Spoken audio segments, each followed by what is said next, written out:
All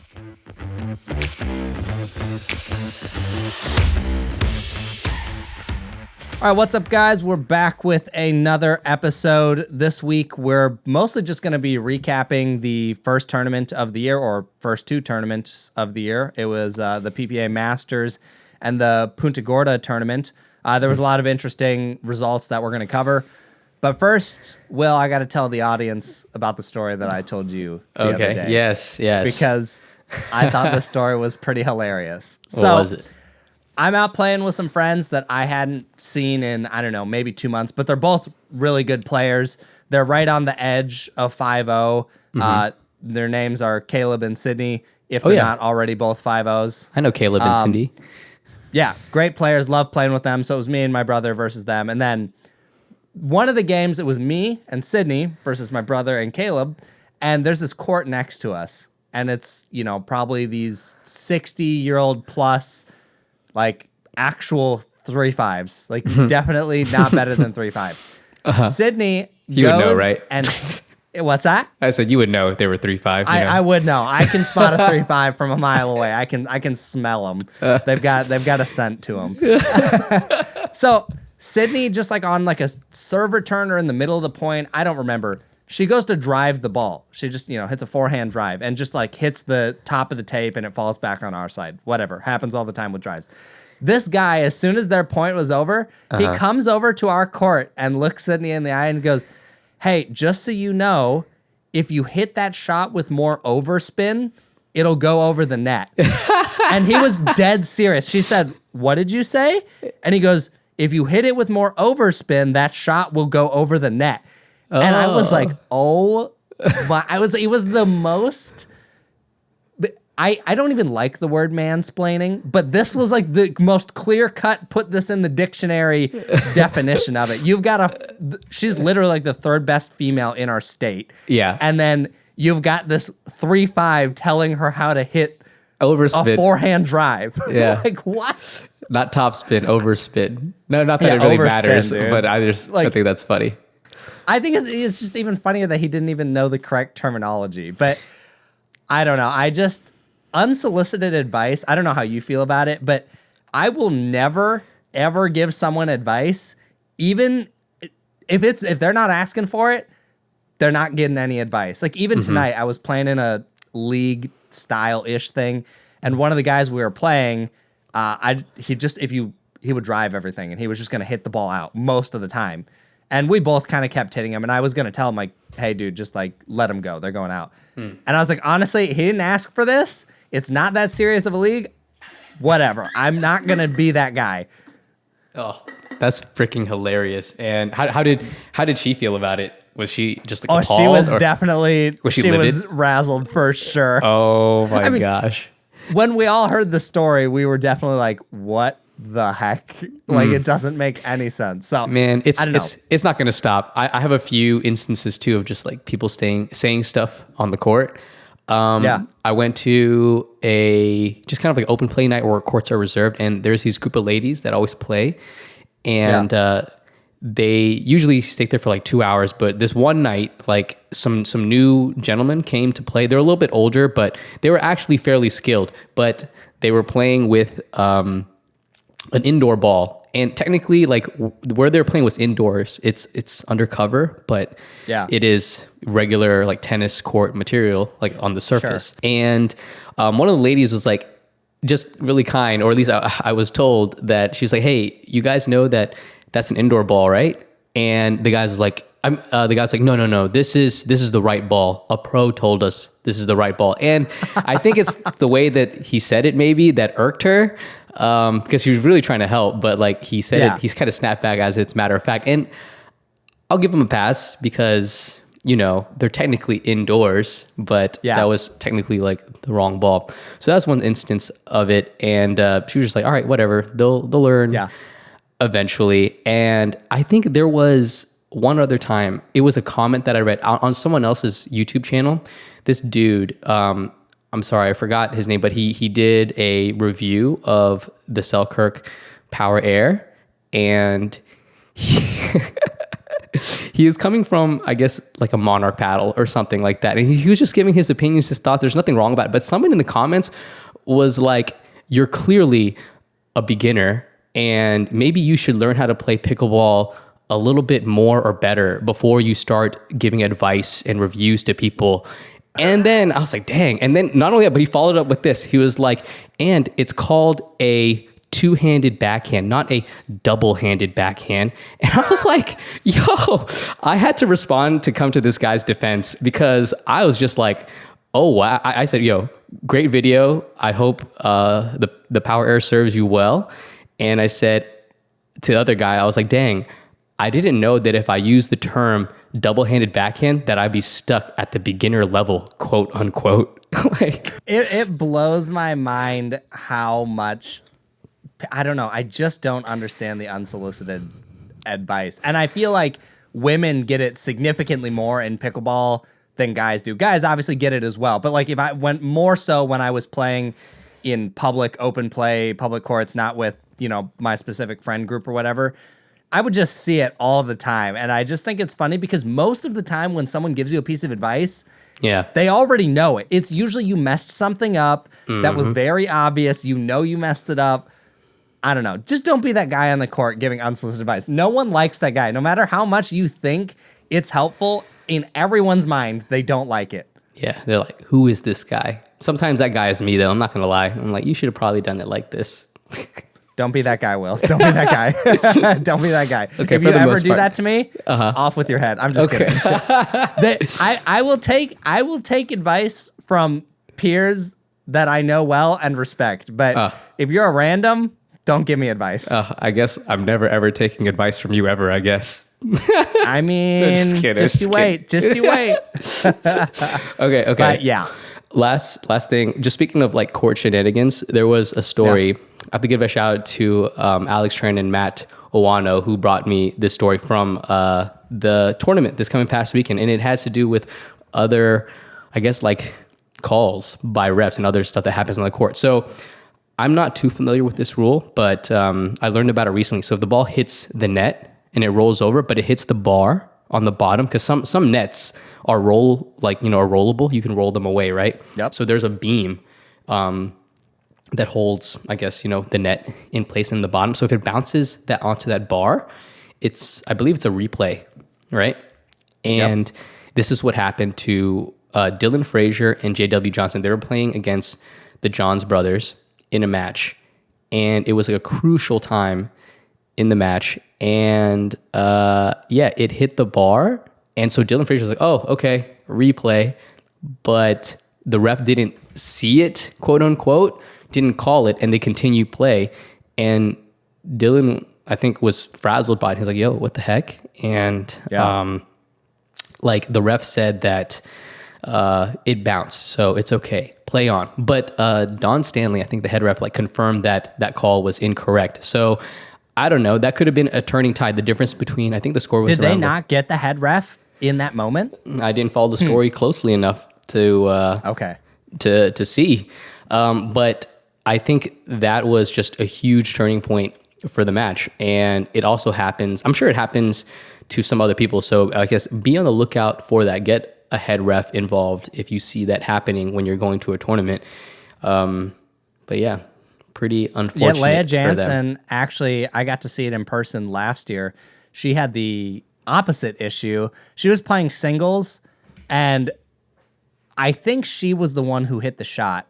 Dribbled over the net, bounced. It didn't land on the bar. It landed on the ground, back spun, and then was going to hit the bar. And whoever she was playing, literally zero chance she was going to make it. By the time it was bounced and already going backwards, the person was basically still at the baseline or mid-court at most.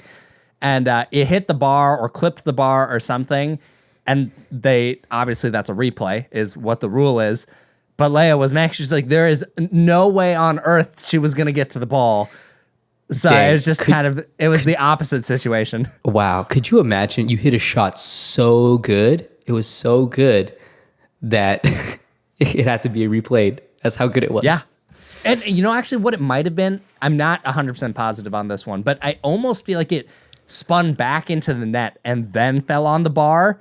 And I think that her point was like, if it already hit the net, like the ball's basically dead.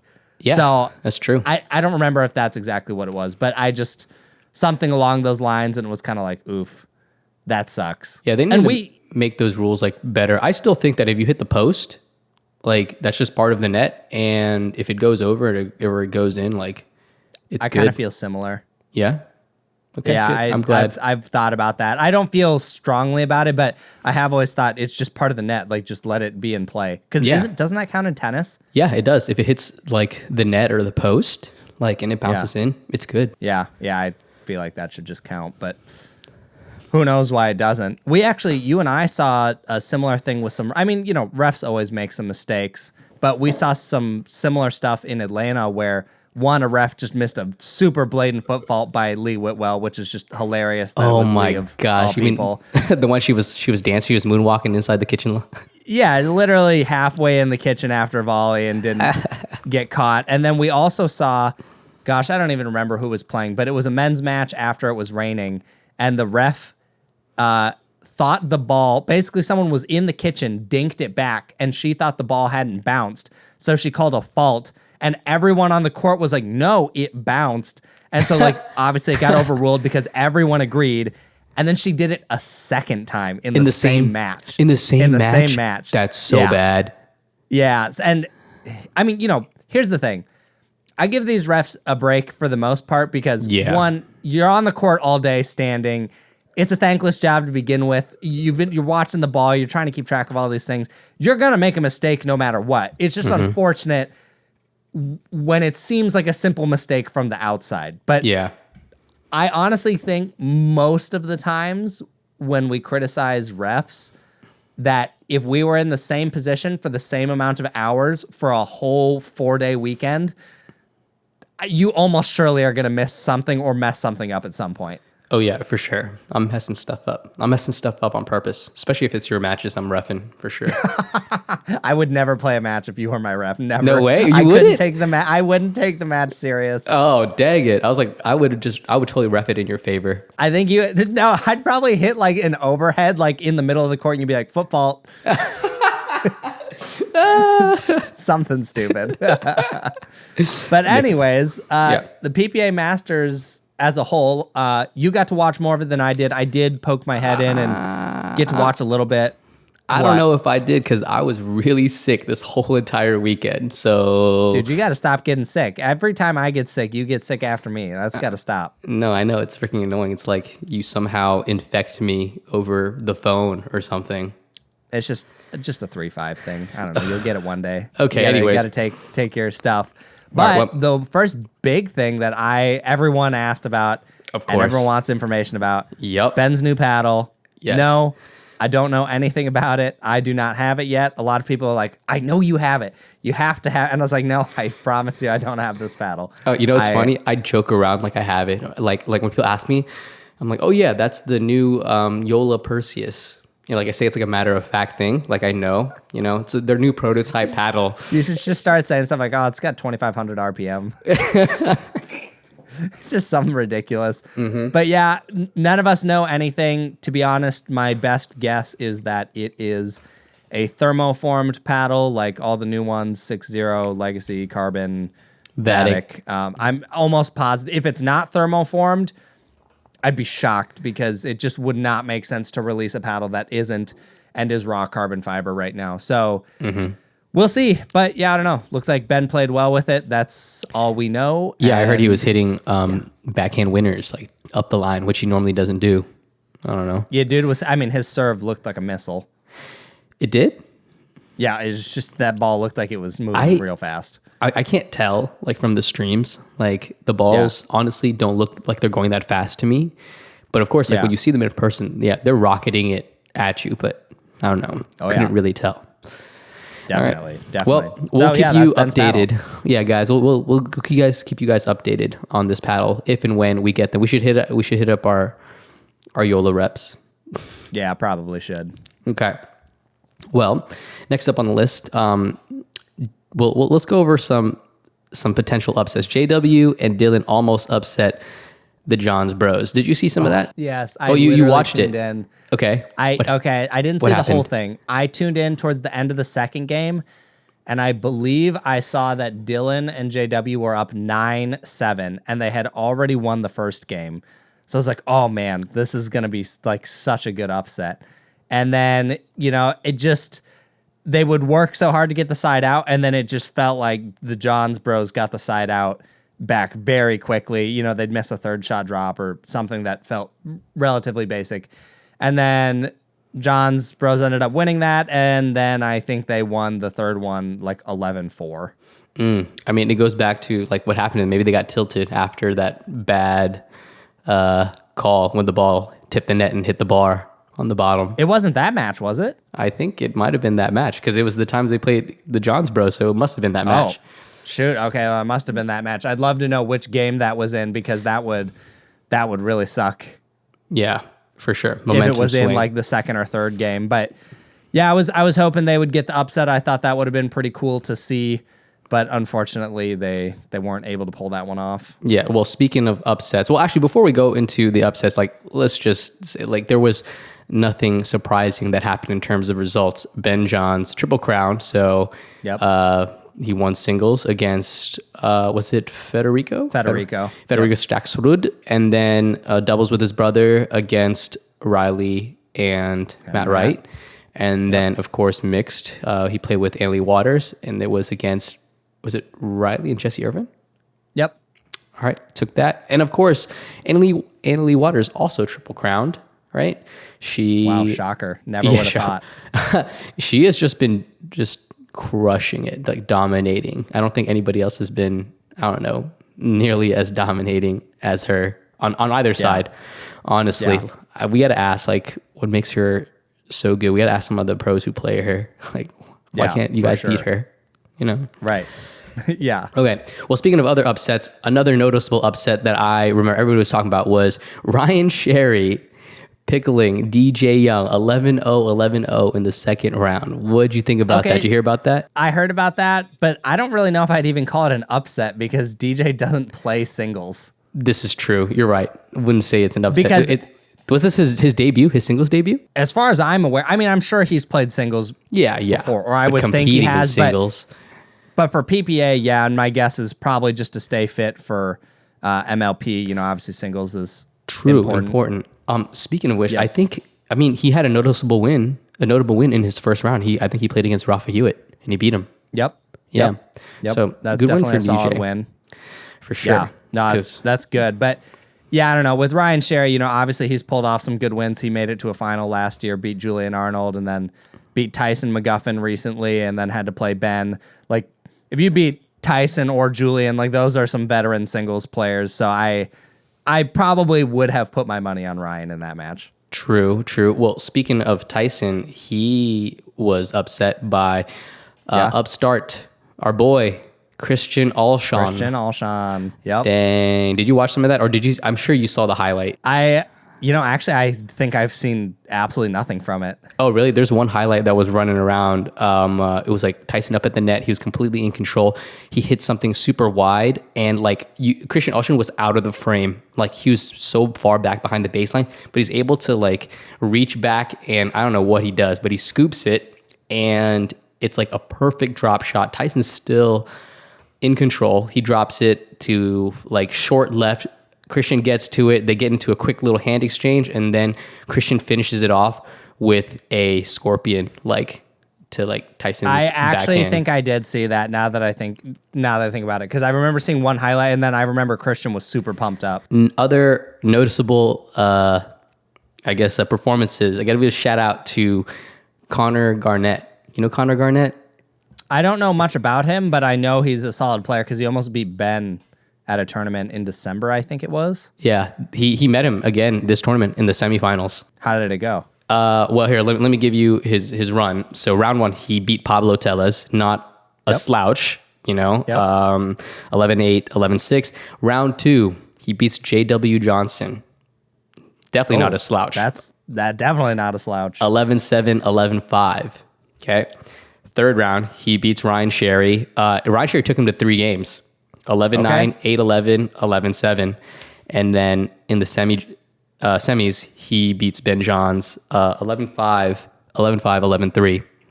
And wait, he beat Ben Johns? No, he lost. Ben beat him. Okay, I was like, what? Yes, we all know Ben won the whole entire tournament. But yeah. no, man, I got to give it, like, I think I'm a fan of Connor, obviously, because I met him at minor league pickleball. And I remember watching him play, and I think he has the best, one of the best overall two-handed backhands in the game. And I think at the kitchen line, he's in another tier. There's only maybe like a handful of people I put in the same tier for two-handed backhands at the kitchen line. So let me think. It's him, Paris Todd, Annalie Waters. It's just the way that they move their feet to get in position. They smack it. And then your boy, Anik Lahani. Yep. And then I'd have to throw Riley into the mix. But, oh, yeah, definitely. I mean, Riley's his backhand's better than his forehand for sure. Right. I mean, I'm specifically just talking mostly just two-handed backhands, but I mean, even out of all backhands, those are on another level. But I think for two-handed backhands, especially at the kitchen line, those 4 or 5 are, I think, in a class of their own. So yeah, shout out to Connor. I need to watch some more of Connor just to get more familiar with his game. Dude, yeah, solid. Yeah, you could learn a few things. It's going to be interesting. Yeah. It's going to be interesting seeing this year, because one thing I feel like we've seen is a lot of players break through in singles, but then they kind of fall off a little bit. Like they start getting really close to beating some of these top guys, and you're like, wow, these guys are just by the end of the year, they're going to be mopping people. And then it doesn't really feel that way. I almost feel like the veteran players get used to it's like they haven't played them before, so they're still kind of figuring out, what do I got to do to handle this person, and then they figure it out and it's not a problem. Not to say that Christian or Connor, can't or won't be at the top, but I'm curious to see if we see that pattern again. Yeah, interesting to see. Well, a good, I guess, experiment for that is to watch some of the tennis pros go play more events. So first up, we got, Sam Querrey's debut in the PPA. Did you hear or see anything about that? Bad. Okay. I mean, so what? He lost first round, right? To, who was it? Alex Newman? Yeah, Alex Newman. In singles. Mind you, this is singles. Supposedly, I guess a format that he should probably excel in. But I also heard that he did not practice at all. I think he played like singles practiced it the first week, a week right before the tournament began. See, but I'm like, and you're going to make statements about being top 10 in 3 months? Hey, stop. Leave Sam alone. Sam can say what he wants. Like, no, Sam, you're right. Sam can say whatever he wants, but if you're going to talk big game, you better bring big game. Okay, true. His results I would like to see Sam do well. I definitely have nothing against him, but I'm just like, dude, if you're gonna talk trash and say you're gonna be the best, like, you can't come in and then lose to Alex Newman. Right. I guess that's true. I mean, regardless of whatever people say, Sam Querrey getting involved in pickleball in any such way is great for the sport. Just great story, publicity, answer some questions. And to me, people are always asking questions like, oh, is he going to succeed? Is he going to do this? Well, I mean, clearly he's definitely going to be good if he wants it. Obviously this first tournament wasn't the best of debuts for him. But the way I see it is that, if the man wants it, he's going to get it. He'll get it because, like, he's a world-class athlete, or at least once was a world-class athlete. And you don't become world-class at anything without discipline, and hard work and some talent, right? So I think if he wants it, he'll get it. But does he want it? I doubt it. Like, he's probably taking it easy, right? He's retired. He's made his... But how can we say he doesn't want it when he's claiming he will be top 10 in 3 months? That's just bravado by him, I think. And honestly, I'm for it. I'm glad. If he knows, he's probably smarter than all this. I'm just here defending Sam. But yeah, his performance we got the biggest Sam atrocious. Fanboy I've ever seen here. Dude, clearly you're just trying to get him on the pod or something. I mean, I would love to have Sam on the pod. That would be pretty sick. It would be pretty sick. Yeah. All right. Well, he didn't do so well. His singles results weren't so high. I can't remember what happened in the second round or whatever he played next. I don't remember. I don't remember either, to be quite honest with you. However, in his match against Alex Newman, he did body bag Alex Newman. Alex Newman went for an Ernie, right? And Sam defended it, and like whether it was on purpose or not, he sent it straight back to Alex Newman. Alex Newman got pegged, and I thought it was so funny. Oh my gosh, that's pretty funny. Yeah, I don't remember all the rest of his results. I feel like it might have been he won against someone I've never heard of, and then he lost to someone else I've never heard of, was something along the line. So clearly singles didn't go well, but I mean, if he really had only played singles for the first time like a week before, then I suppose that's just to be expected, I guess. Right. He'll be grinding through. Well, we'll go over to his doubles results. I think he won his first round dubs, and then he lost, or maybe he lost, but I know he lost very early in men's doubles to Spencer Smith and Christian Alshon. Which is another interesting... Okay, Spencer Smith, you know, he's a pretty good doubles player. Veteran. Christian obviously still has a ways to go. You know, he's not bad, but, you know, he's not pulling any huge wins in doubles yet like he is in singles or just upsets or whatever. So, yet again, talk big game, lose to someone like Christian, who's probably been playing the game less than you have and wasn't as elite of a tennis player. True. I mean, think about it. What he played D1 tennis, and then he's been playing pickleball since whenever we went to Atlanta, which was like September. Yeah, like maybe like half a year. Yeah. So I don't know. I mean, I'm sure he's put more hours in overall. For sure. To be honest, I don't know. Probably, but Christian's puts in work. Like, don't disrespect Christian like that. Hey, whoa. We're not saying he hasn't. I just know that Sam said somewhere he's actually like played pickle on and off for like many years. Oh yeah, but he's not training. He's probably not training like these other guys out. And he has to train. He has to if he wants to succeed. So much defense for Sam. So much defense. This you could be a bodyguard for Sam. Me? I don't think anybody should choose me as a bodyguard. Like if your life depends on... You'd be the verbal bodyguard, like the social media guy that deletes all the mean comments. Except for you, though. You know, I probably propagate. If Sam ever sees any of this, how this whole podcast is gonna, how this whole thing will go, is he's like, I will be on your podcast as long as that Chris guy isn't there. That's funny. Let's make it clear.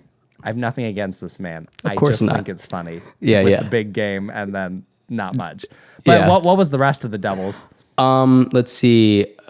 He after Christian Alshon and Spencer Smith, I think they just lost and they're out. And then mixed dubs, they went to the consolation bracket. It was him and this girl named Krista Kiva?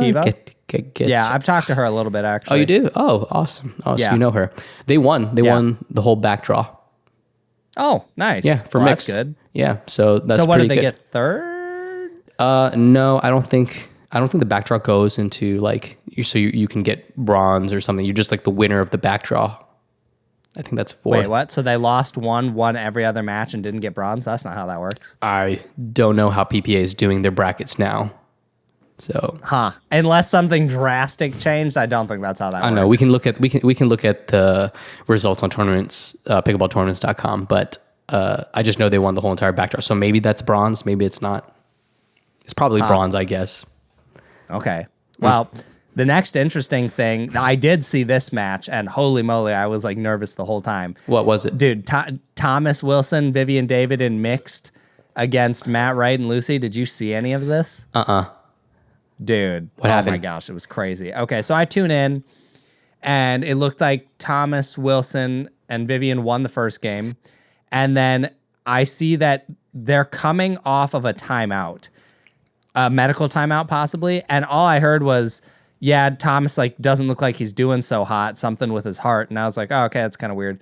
But I was like, he's still playing, so I was like, oh, it must not be that bad. Like they start to play the point or whatever after the timeout, and he, hits the serve return and literally just starts walking up like super casually. That guy looks like he isn't even interested in playing essentially. And I was like, whoa. I was like, he must really not be doing good if he's walking up. Yeah. And they were up 9-3 in that second game, I believe. And they ended up losing it 11-9. Because dang. He literally, Thomas could not play at all. Like his movement was really bad. His shots were just off. They actually started playing Vivian on the left because Thomas couldn't move very well. They kind of swapped back and forth, but they were definitely trying to put Vivian on the left. And it was crazy because I believe before this, maybe I had come in a little bit, or I think I came in at the start of the second game, tuned out, and then came back. Because all I heard, they riled off that second game super fast. They were up like 5-0. Announcers were like, Vivian David is playing out of her mind. She's like poaching third balls or whatever. Like it was just not third balls, fourth balls? Something like that. Whatever. Doesn't matter. She's poaching. Like they're just wrecking face. So to see them lose that game was crazy. And the whole time, like Thomas has his hand on his chest. Like every point, Vivian's like asking, "Are you okay?" Like I almost was like, "Is he gonna die on this court?" Like it really didn't feel or look good. I have never seen a pro player. Well, he said after, so they ended up playing a third game, which they won. Yeah, because Vivian David's a beast. Well, Thomas did. I mean, she is a beast. Let's make that very clear. She's super fun to watch. But Thomas did end up feeling better in that third game. It might have taken a couple points. He started playing quite a bit better. They ended up winning that game. But what's really wild, too, is Matt and Lucy actually had pretty good sportsmanship because if you watch it, they didn't target Thomas hardly at all. Like, you could tell they were giving the ball to Vivian. Like, Thomas kind of looked like a sitting duck most of the time, and they would hit it to Vivian. Obviously, you know, if there was an obvious ball, they were going to hit it to Thomas. But even the announcers were, you know, talked about that a little bit, and it was kind of awkward in the third game after they won because you could tell it's like when someone's not feeling well, like let's say they kind of hurt their ankle or something, I feel like you don't want to like bully them. Like it kind of feels like you're bullying them, but nah, I mean, it feels wrong, but it ain't wrong. I mean, it's not wrong, but it definitely feels wrong. Like, I understand at the pro level, like, obviously you're going to do what you got to do, but, you know, I thought it was pretty cool that Matt and Lucy didn't basically just try and kill Thomas. He did actually apologize, I believe, when they won the third game, because he even was like, "I'm sorry, guys, that was weird. Like, you know, I wasn't feeling well, and then I was fine." But he said in his post-match interview, his heart rate was up to 208. What? What's going on? I don't know how. I'm not super familiar with heart rates, but I know mine from pickleball and also my wife's. So mine will cap out at like 160 if I'm playing pretty hard. I think I've seen it get as high as 180. I think when I played the Denim Demon, I think my heart rate got up to 180. That's the highest I've ever seen it. Sarah's has hit 190, and anytime her heart rate has hit that high, she feels like crap for the rest of the day. Yeah. So Thomas at 208, that is not good. How did he know? Did he have like Apple Watch on or something? I think he had a monitor. Because he said he has like some heart problems. I think he said it was heart arrhythmia. I could be saying that wrong. I don't remember. But basically, he knows about this condition, and I think his wife was helping him monitor it too. And he said this has happened before, so it's not a new thing. But I've never seen it before, and it was definitely terrifying to watch. Oh man, yeah, scary. Shoo. Yeah. You do not want to see. I mean, geez, I don't know. The whole time I thought he was going to go for like an overhead or push it just a little too hard and then just like pass out on the court. That's crazy. Yeah, it was nuts. Real quick, let's talk also about the other tournament that happened across the country in Punta Gorda, right? And let's see, what are the results? Oh, Paris Todd. Oh, another Triple Crown. Yeah, I mean, is that literally any shocker at all at this point? I mean... No. Let's be honest, Will. That's not a surprise at all. It's not? Okay. No. Singles, that was going to be a gimme. Who did she play in singles? Do you know who she played? She played Megan Fudge, who, you know, from what I have seen... No, Megan Fudge is good. Yeah, she's not bad at singles. But yeah, she beat Georgia Johnson at APP Atlanta. Yeah, she did. But I don't know. If I was a betting guy, I'm betting Paris like 9 out of 10 times. Okay, true. And I think she won her mix. She was with Hunter Johnson. Yep. I don't know who she played. Do you? Jardim and Deescu? In mixed? Okay, maybe that could be right. I know that Simone and Paris played women's together. I guess I don't know about mixed, but that team would make sense if that's the case. Yeah, I'm pretty sure it was that. And then, yeah, in doubles, it was with Jardim, and they faced against Fudge and the homie Alex Strong. Happy birthday! Happy belated birthday, Alex.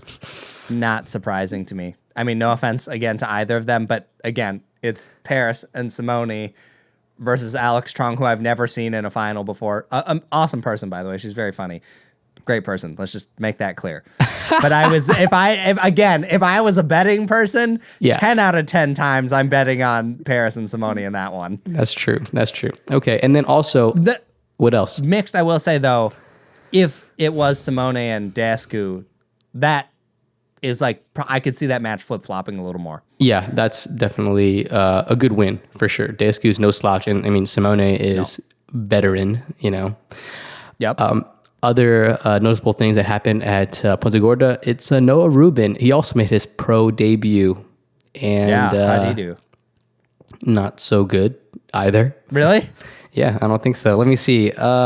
He won his first round against somebody. I don't know the name. I'm sorry. But he pickled them 11-0, 11-0. Second round. Okay. Second round, he lost to Hunter Johnson, who went off to win gold. And kind of no surprises there. Hunter, the Johnson brothers are really good. So no surprises there.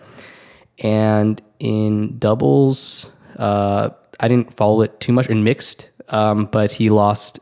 I know he lost mixed to Jardim and Dasku 15-1. So there you have that. Mm-hmm.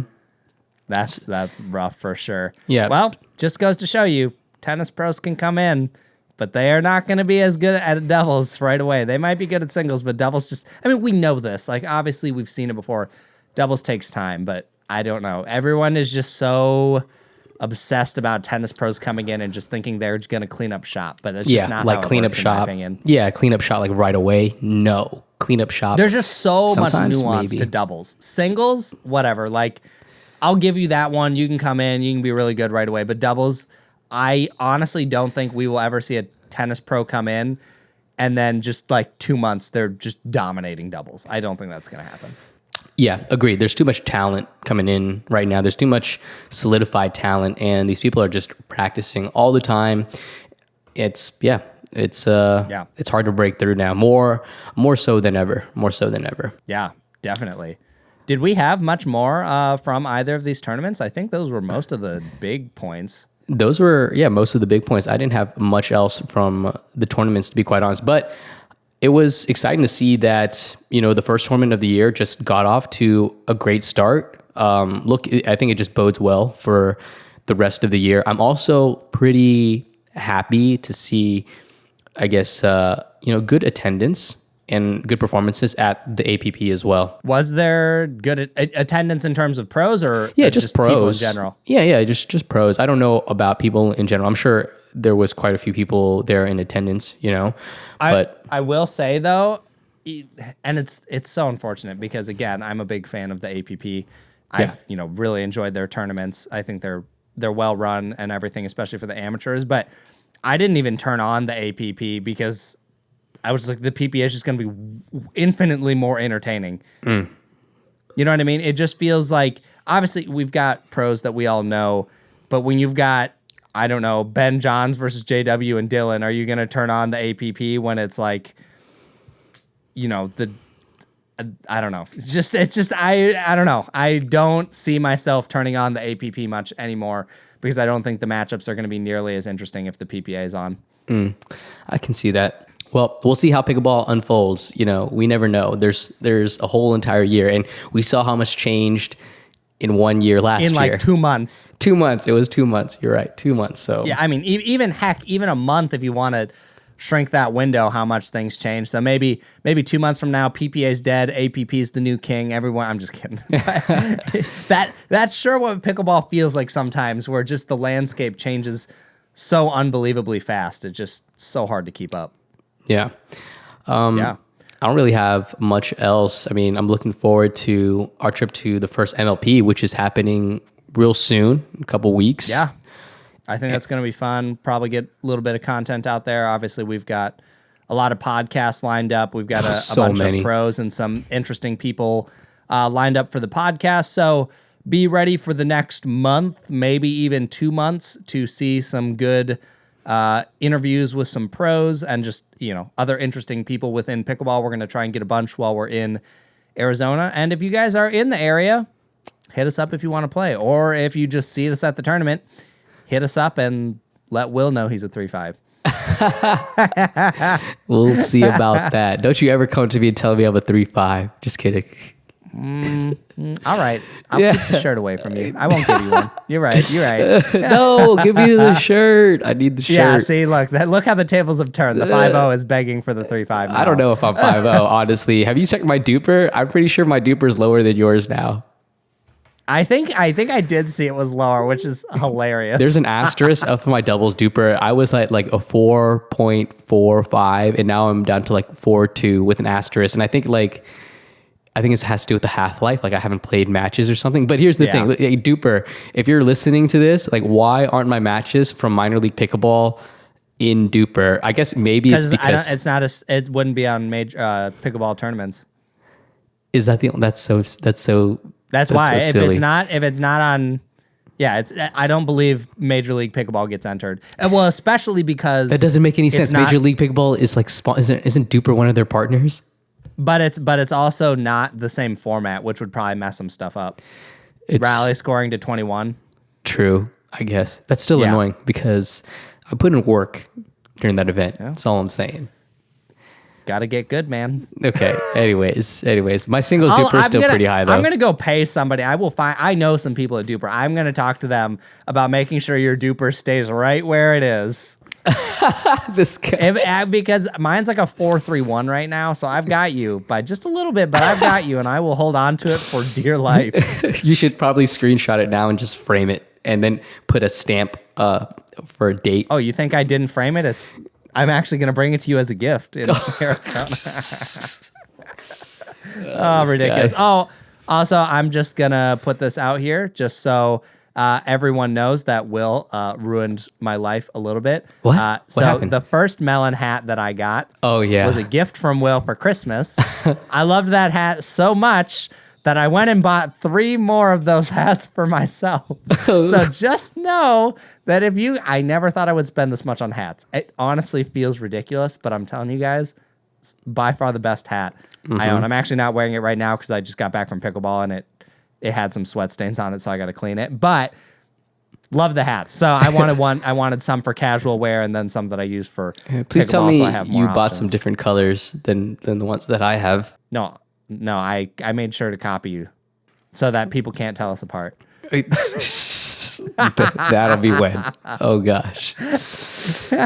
Hey, it happened already when I was at Nationals. People kept thinking I was you. Really? It happens to me, too. People think that I was you. People would just call me Will, and I'd just go, all right, whatever. I'm not even going to try and correct this. It's hilarious. But yeah, so just be aware that if you guys do ever buy a melon hat, you're going to end up buying more because they're really nice hats. You can use code PickleballWill for 20% off. We don't know how long that code's going to last, just a heads up. Yep. But I used it the other day and it still works. So all right, if you want a hat, go get it while you can.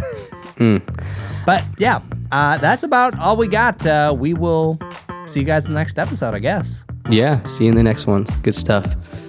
Yep, later. Later.